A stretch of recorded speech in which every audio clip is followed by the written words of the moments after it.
Requirement है calculate the basic EPS for the year ended 31 December 2017 including the comparative.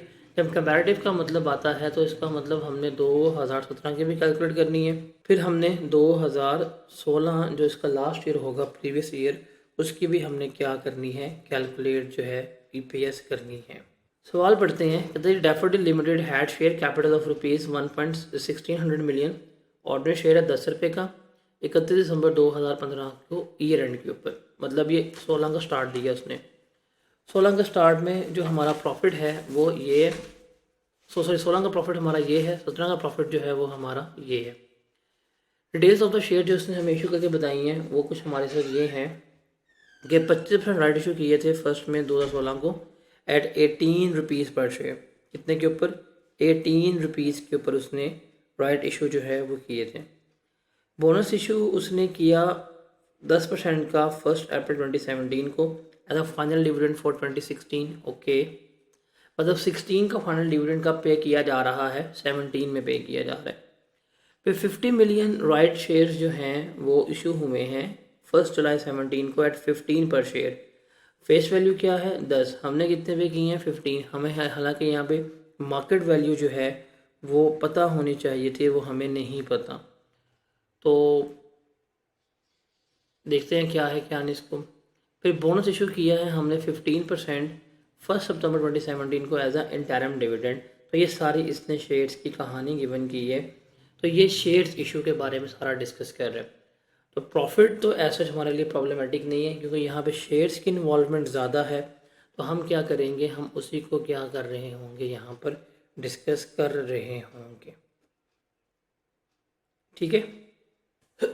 इस सवाल में ना यहाँ पे एक चीज़ कम है, वो है मार्केट वैल्यू, वो कितनी है 25 रुपीज़ पर शेयर।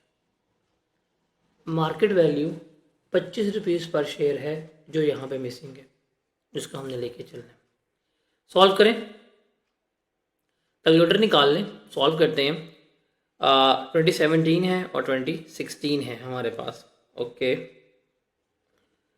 2017 और 2016 प्रॉफिट लिख लेते हैं। उसका प्रॉफिट है 331.67 मिलियन, लिख लिया जी 331.67 मिलियन।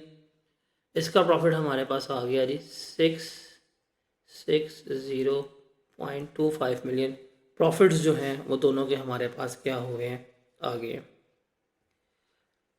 अब हमने ईपीएस निकालनी है, पहले 16 की निकालते हैं बिकॉज 17 के हमें ओपनिंग शेयर्स चाहिए, उसके बाद हम क्या करेंगे 17 की कैलकुलेट कर लेंगे। अब देखें यकम, मैं 16 की वर्किंग यहाँ पे कर रहा हूँ, आपके सामने नजर आपको आ रही होगी। वर्किंग नंबर 1 करते हैं हम 2016 के शेयर्स की। देखिए ओपनिंग शेयर्स जो थे ना हमारे पास, ओपनिंग शेयर्स यकम जनवरी 2016 को वो कितने थे, 1600 मिलियन का शेयर कैपिटल था, उसको 10 पे हमने डिवाइड किया तो ये मेरे पास आ गए 160 मिलियन के मेरे पास शेयर कैपिटल मौजूद थे ओपनिंग। और ये कब थे, यकम जनवरी को, तो मैं लिख सकता हूँ यकम जनवरी को ये मेरे पास मौजूद थे। फिर 25% राइट शेयर इशू हुए हैं 18 रुपीज़ के हिसाब से। कितने रुपीज़ के हिसाब से, 18 रुपीज़ के हिसाब से मैंने क्या किया, मैंने 25% जो है वो राइट इशू किए।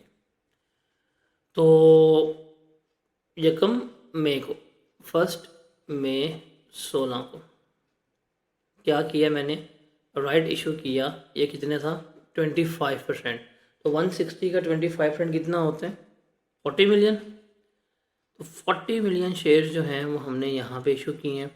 तो मेरे पास क्लोजिंग कितना आ गया, मेरे पास क्लोजिंग आ गया 200 मिलियन, ये बनता है यहाँ पे। ठीक है, आगे मेरे पास क्लोजिंग शेयर 200 मिलियन। मुझे पास अभी सिर्फ यहाँ पे इतनी वर्किंग करके मुझे 2017 का ओपनिंग बैलेंस मिल गया। बिल्कुल, तो मेरे लिए सवाल जो है बेसिकली वो 17 का है। तो मैं यहाँ लिख देता हूँ मेरे पास यकम जनवरी 17 का ओपनिंग बैलेंस जो आया, ओपनिंग शेयर्स जो आए हैं वो कितने थे 200 मिलियन। अब चूँकि हम मिलियंस में लिख रहे हैं, अब यहाँ पे रुपीज़ इन मिलियन जो है वो शो करेंगे। हमारे पास एक्यूमुलेटेड शेयर्स भी कितने बनते हैं 200 मिलियन ही बन रहे हैं जो हमने यहाँ पे लिखा हुआ है। उसके बाद सवाल में जाते हैं 17 से रिलेट करता हुआ। 10% बोनस इशू किया है हमने, जो 16 का फाइनल डिविडेंड था। अब 16 का फाइनल डिविडेंड है, पेमेंट 17 में होनी चाहिए इसकी, तो ये कम अप्रैल को हम यहाँ पर लिख लेते हैं 10%। ये कम अप्रैल को, 1 अप्रैल को हमारे पास 10% आ रहा है बोनस इशू।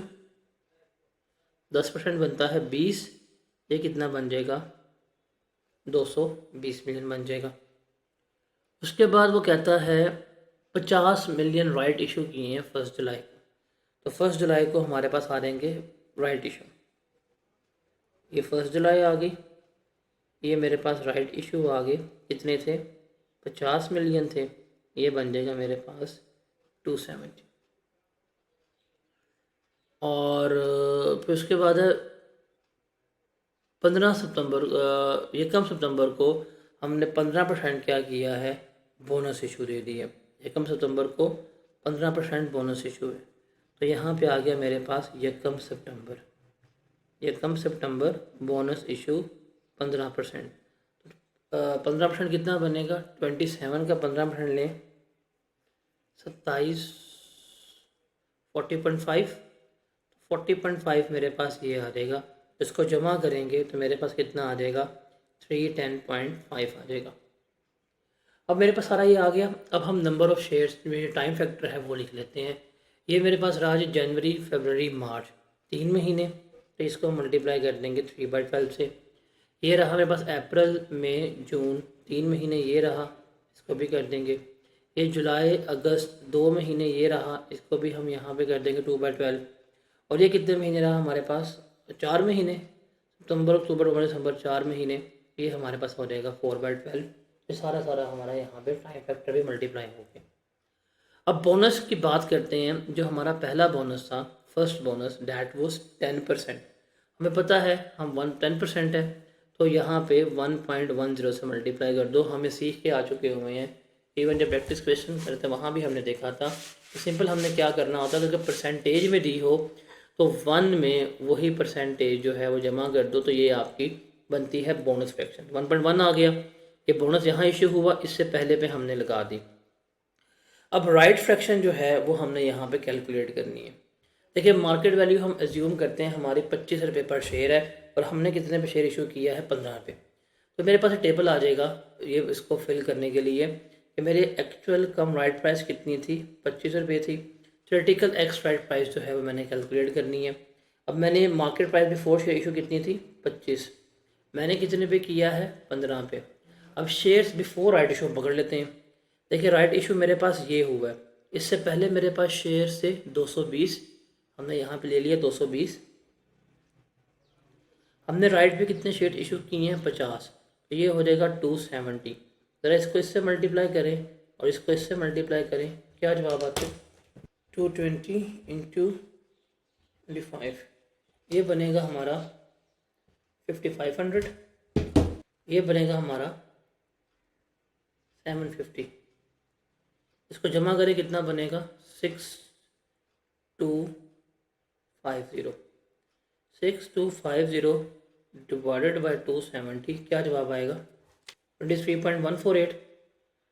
23.5 कर लेता हूँ मैं, 23.14, 23.148 है, 23.15 कर लेता हूँ, ठीक है, 23.15 कर लेता हूँ, बिकॉज इसको सॉल्व करके हमारा आंसर आया है 23.148।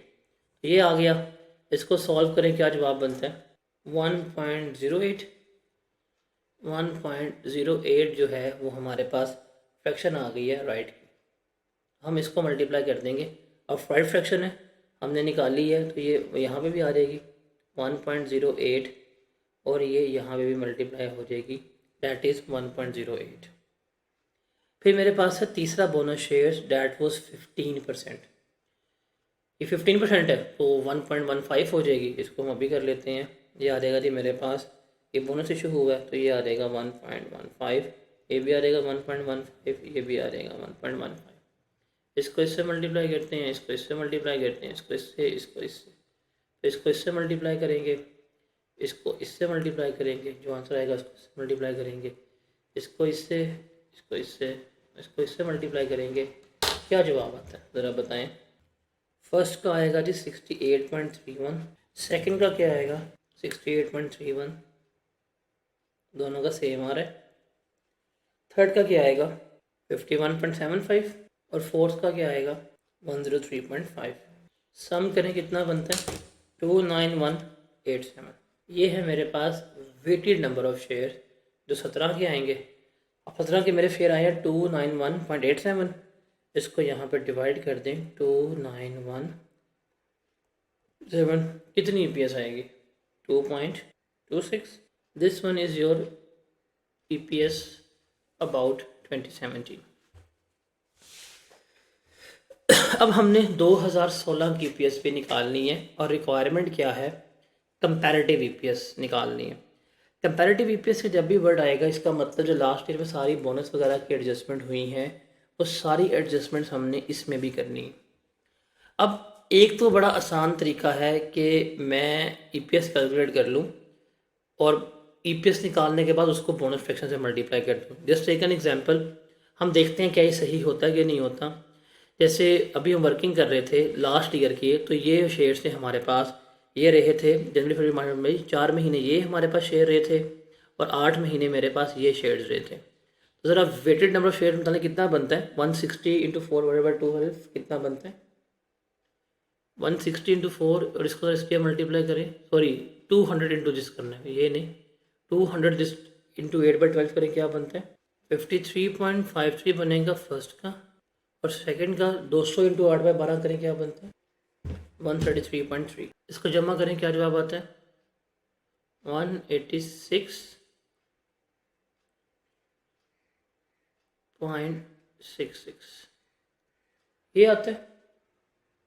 ओके अभी हम वर्किंग कर रहे हैं, ज़रा ये लिखें 331.67 डिवाइडेड बाय 186.66 क्या EPS आएगी 1.776।